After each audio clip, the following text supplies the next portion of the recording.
এই যে দেখেন কেমনে মানুষ দৌড় দেয়।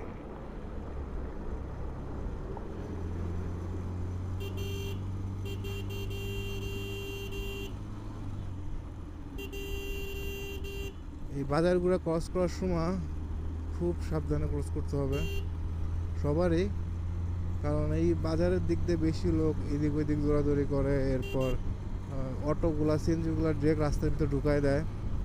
আবার অনেক সময় বাস যা দাঁড়ানো থাকে তো সামনে, তো বাসের সামনে তো সিএনজি বা অটো চলে আসে, ওইটা দেখা যায় না। সামনে গেলে তখন যা দেখা যায়। এই যে দেখেন, এই দেখেন, এই দেখেন কেমনে ঢুকায়।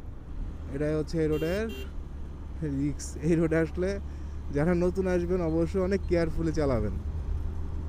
আর পুরান যারা আছেন তারা তো জানেনই ভাই এই রোডে কী হয়, এই কারণে নতুনরা অনেক কেয়ারফুল চালাবেন এই রোডে অন্তত। তো যেটা বলতেছিলাম, তো বাজারের এদিকে এই জিনিসগুলো বেশি হয়, ব্ল্যাঙ্ক স্পিডতে ঢুকে যায়। তা স্পিড যদি তখন বেশি থাকে ব্রেক করে আর হয় না, ডাইরেক্ট লাগাই দিতে হয়, এই কারণে একটু চলে যেতে হবে এইসব বাজার দিয়ে।